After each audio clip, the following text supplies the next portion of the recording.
Hi, I'm Michael Woods, Chief Scientist at the Asian Turfgrass Center.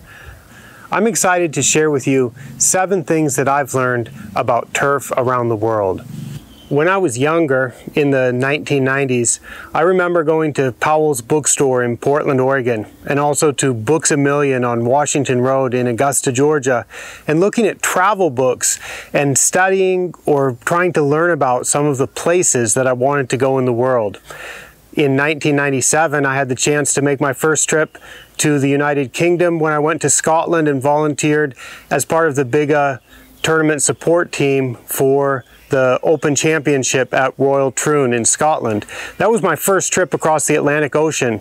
Since then, I've had a chance to work in Asia a lot in my work with the Asian Turfgrass Center, travel to many other places around the world, studying turfgrass all the while. One way I've learned about grass is by observing it in many different places. Another way that I've learned is by talking with my friends from around the world. As you can imagine, I've learned a lot more than 7 things about turf around the world, but today I'm just going to talk about 7 of them. We'll start by talking about grass selection, then about textbooks, talk also about the most difficult place in the world to grow good grass, how important water management is, whether plant nutrition is complicated or simple, about sand top dressing and whether it might be overdone, and something that I've learned over the past 20 years or so is that growth rate is more important than I thought. Let's go ahead and get started with the first topic, choosing the right grass. This is something that I learned about straight away when I got my first golf course superintendent job in Shanghai. And we were growing all cool season grass there in a very hot transition zone climate. Most of the courses around there were growing warm season grass, and we had to do a tremendous amount of work and a lot of inputs just to keep the grass alive. And the fairways there and the tees, I believe, have already been changed to a warm season grass now. And this is something where I've also noticed in Japan, there was a course that was planted to all warm season grass, but it was up in the mountains. I used to do consulting there for a number of years, and every summer we would work tremendously to try to get the warm season grass to grow, but the growing season was just too short, and the cool season grasses and the cool season weeds performed much better there. So in that case, it would have been better to use cool season grass. I've noticed also in the tropics, the species selection can be very important because the standard grass to use for a number of years was Bermuda grass, Cynodon. And the problem with that is it thrives in hot and sunny conditions, but it does terrible in wet soils and cloudy conditions and in shade, which happens to be the condition in a lot of the tropical parts of the world.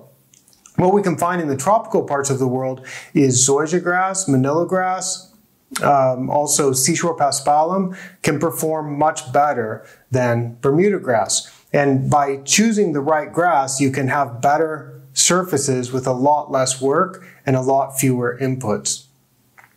The same goes for improved varieties of grass also. I've noticed this especially with creeping bentgrass in Japan, where a lot of golf courses have on-site test plots. And I'll tell you what, there's an amazing difference between the older varieties like Pencross and some of the newer bentgrass varieties, especially when you put traffic on them, mow them at 3 millimeters, and let them go through the summer. It's just a tremendous difference, and the new varieties are much better. So in this way, it seems very clear to me that if you want to have the best conditions possible with the least amount of work and with the fewest inputs, it's important to both have the right species, and then within the species, you want to make sure that you're using the best varieties possible, the varieties that are going to work best at your location. So if you're going to have a fighting chance of having great turf without doing all kinds of unnecessary work, you really want to be using the right grass or to get more of the right grass on your facility. I asked Dr. Leah Brilman how she would describe the importance of this and if she could give some advice about the best way to start finding the right grass for your location. This is Dr. Leah Brilman of DLF Pick Seed and Seed Research of Oregon. One of the keys for good performance on your golf course is to select the right grass. You can select the right species perhaps by looking at whether warm or cool season would be best by using Pace's growth potential. The other thing you have to think about is the best grass is the newest cultivars have very improved genetics in all species. And you need to put trials out on your own course under your management. But you also need to think about how you might want to reduce that management for less pesticides, less fertilizers, and less water to select superior grasses that will actually perform best for your site. You also might want to think about using blends and mixtures because there's not a perfect grass out there and you want a good grass for your location. That is some excellent advice from Dr. Brilman. And the on-site testing is really important because you can't find the answer, you can't find all the answers or all the information that you need in a textbook. I want to talk about textbooks a little bit in this next section.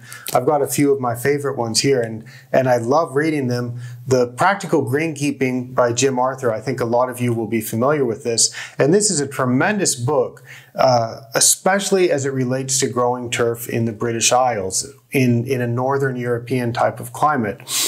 But we can't really apply this in Bangkok or in Vietnam or in Singapore, for example, or in India because the climate is so different that when he's talking about how you should fertilize turf there or how you might treat the turf with irrigation seasonally in the book, that works fine if you're in London or if you're in Edinburgh, but not so good if you are in Bangkok. So the books can be limited somewhat by geography and also just by the focus of the book. This is an excellent new book, Turfgrass Management by Turgeon and Kaminsky. And I just got this last year, I believe. And it's tremendous, but when I try to find specifics about grass that I see all the time, like tropical carpet grass, which is very common on lawns throughout the tropical regions of the world, that grass is only mentioned on 2 pages here. Whereas a grass like Bermuda grass, I checked the index of this book has 37 different pages on which Bermuda grass, another warm season grass, is mentioned. So I can't find all the information in that book. Maybe in this one, The Fundamentals of Tropical Turf Management, another one of the textbooks that I quite like. But this one it's very much based on research that was done in the United States where they don't have tropical carpet grass very much. So tropical carpet grass is only mentioned in this book also on 2 pages. And yet in the tropics, that's kind of the standard grass that you'll see in lawn, especially in shaded areas. And it's interesting, zoysia grass, manila grass is manila grass is the type of zoysia matrella that grows in the tropics, and it's found in the sunny areas, and you'll tend to find tropical carpet grass in the shaded areas.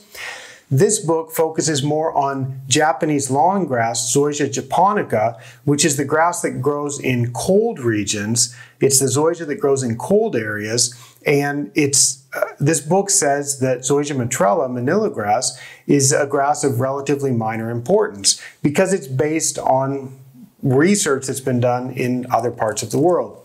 So I've come up with something that I call the grammar of greenkeeping. I've written a short ebook about this.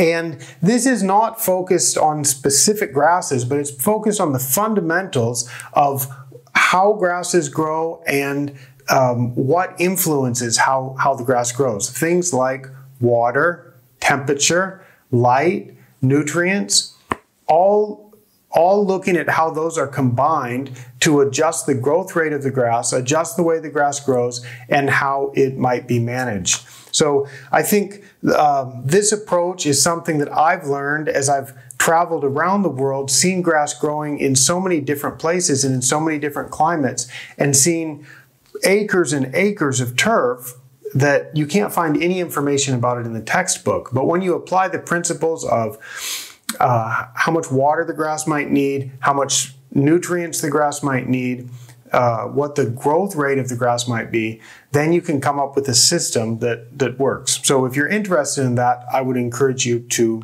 check out my book.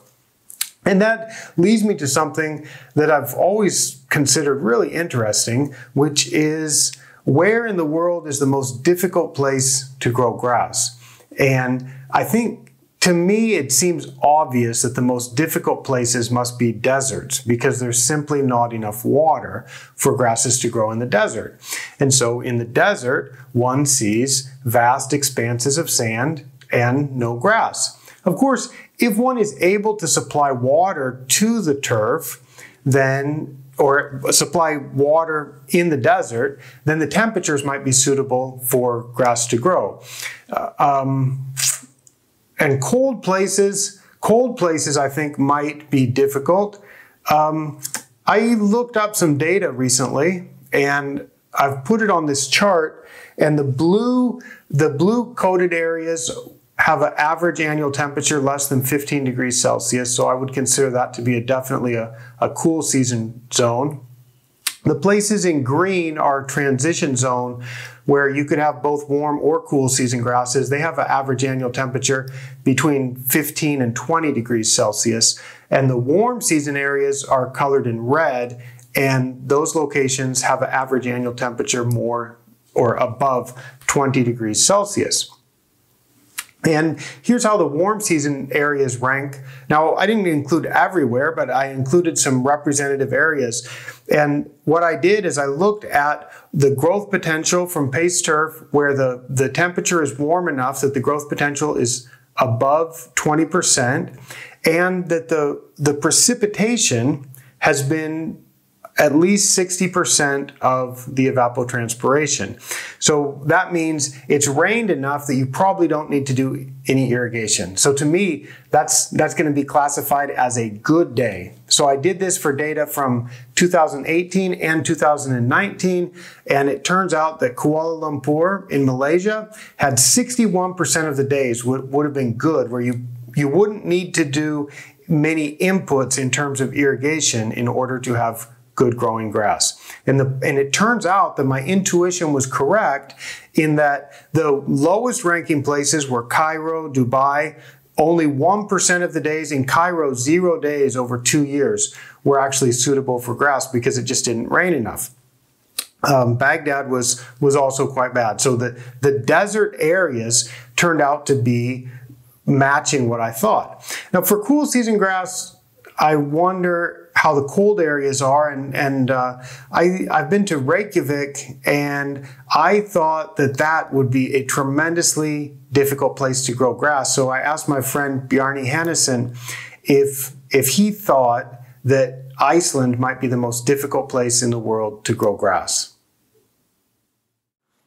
What's difficult about Icelandic climate is that if you've lost grass through winter kill, then trying to grow it back in May is super difficult because you get average temperatures of 6-7 degrees, 24 hours of sunlight, so people will be playing all through the night, so you get 320 rounds, and it feels like the toughest climate to be in. However, if you don't lose grass, then it's not too bad.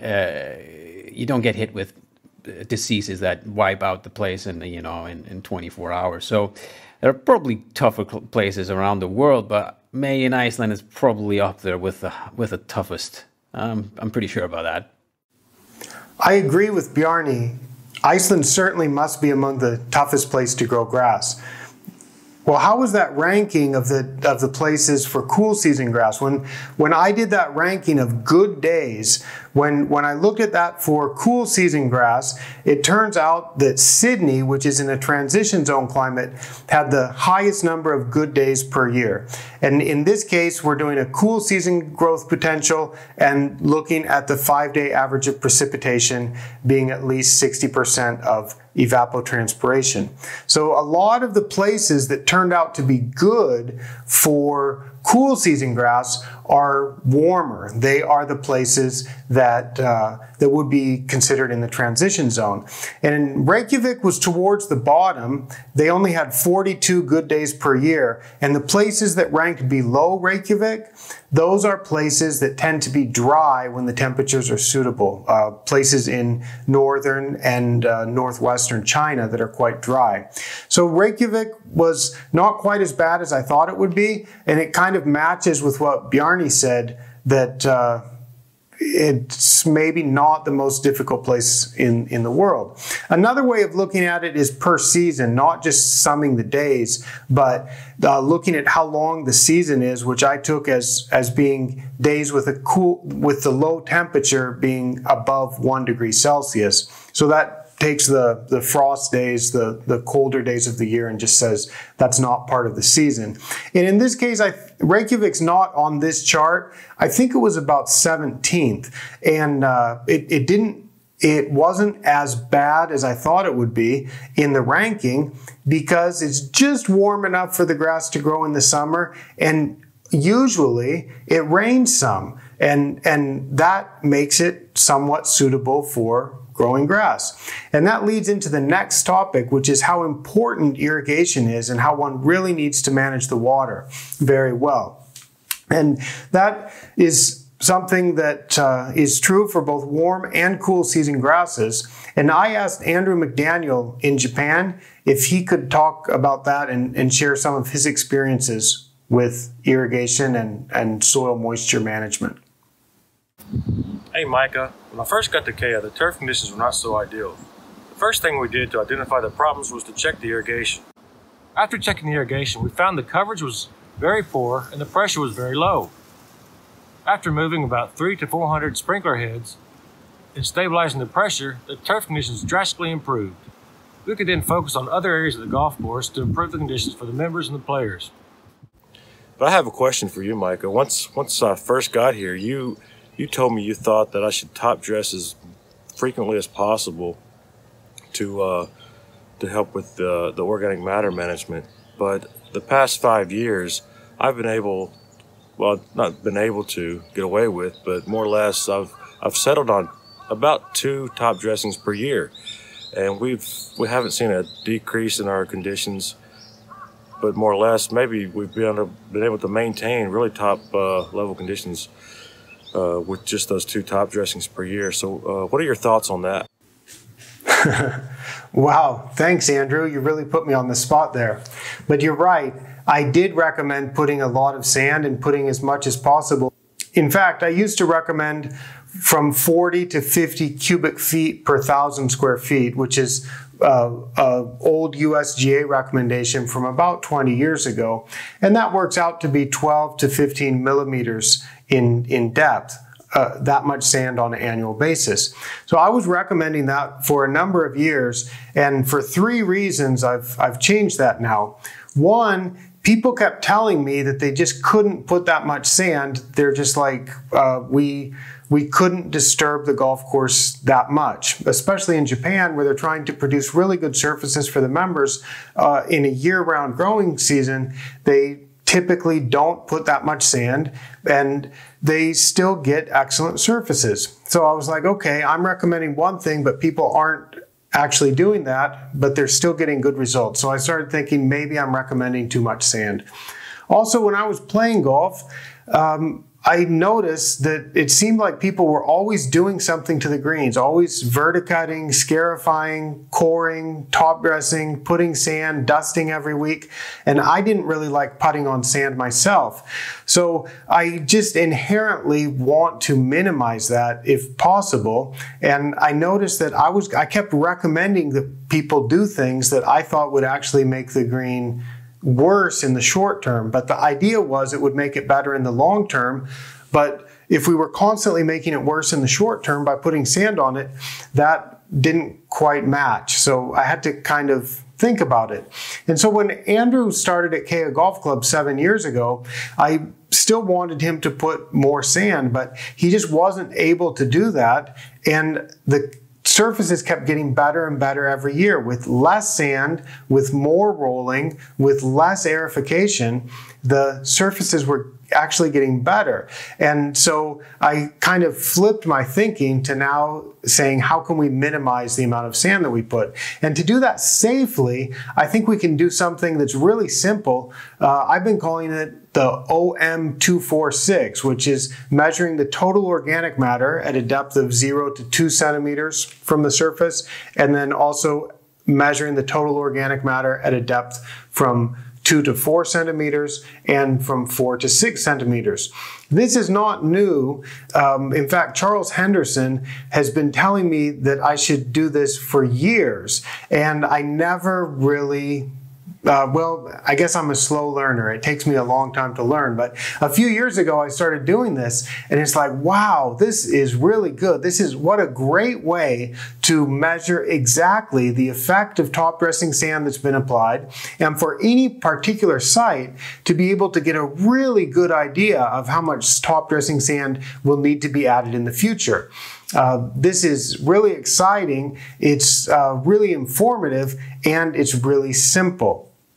And that leads to something else that's really simple, which is turfgrass nutrition.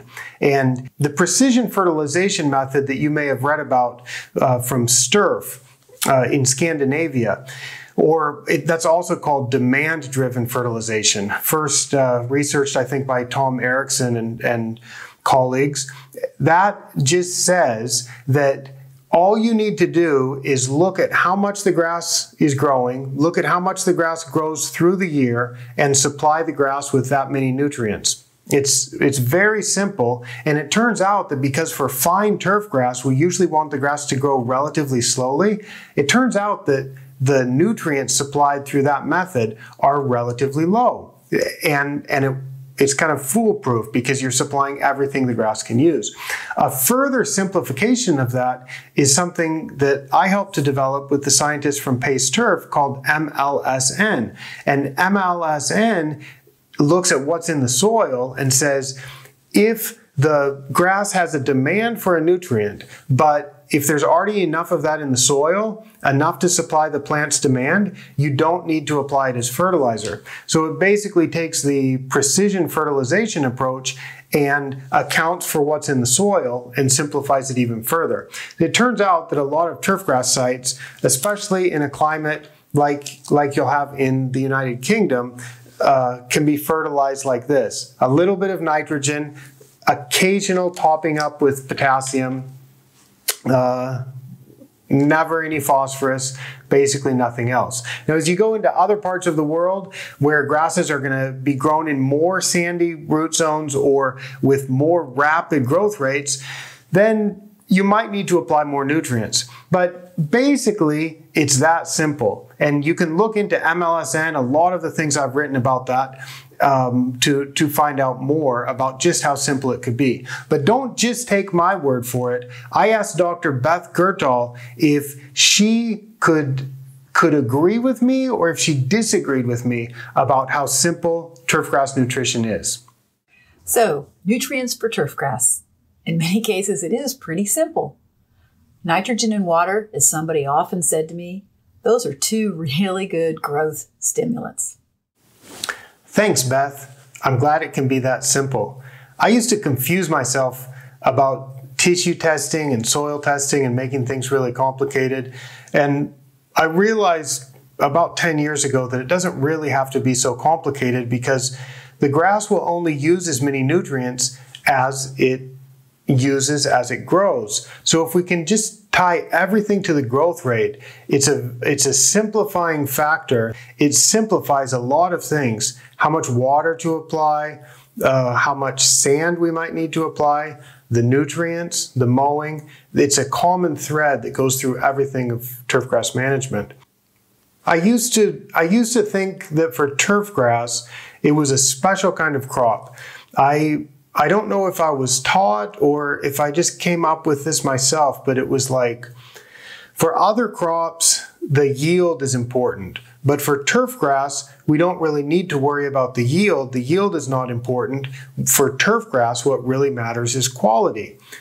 But it turns out that for turfgrass, if you get the yield right, you get the quality that you need. And I I finally figured that out, and then everything kind of came together. The nutrition, the top dressing, the irrigation, everything's done to match to the growth rate. And there's a really easy way to measure the growth rate, and that is the clipping volume.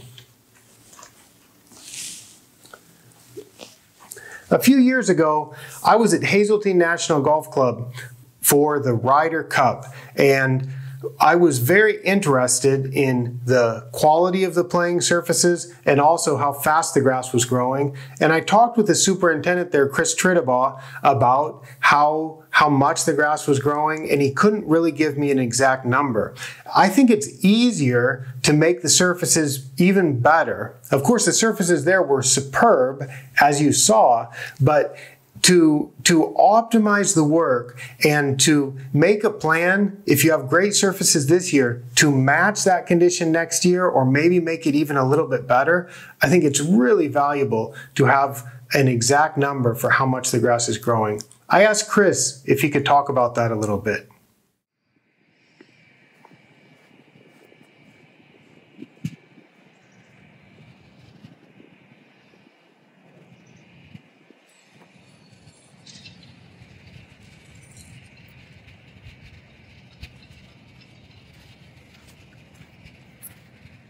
Hi, my name is Chris Tritabaugh. I'm the golf course superintendent here at Hazeltine National Golf Club.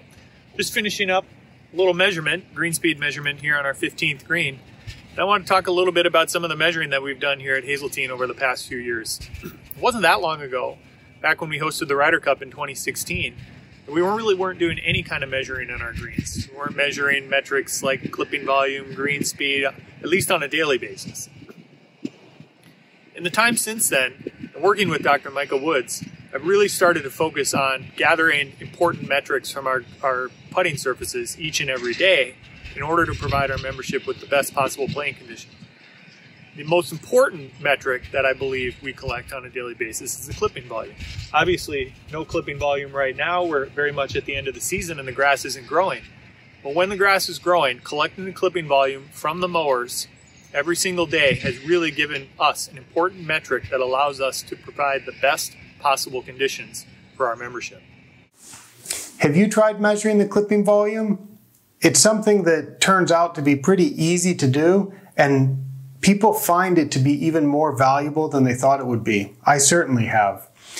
Well, that's it. Those are the 7 things, and these are things that I've learned, or maybe you look at that list of 7 things and think, man, you should have known that stuff 20 years ago. And yeah, maybe I did to some extent, but as I've traveled around the world, as I've talked with my friends, as I've studied grass and grown grass in so many different places, I've learned that these are the things that I'd like to emphasize, and I would emphasize the importance of these things in my mind now when I'm advising people about grass and really trying to do these things really well.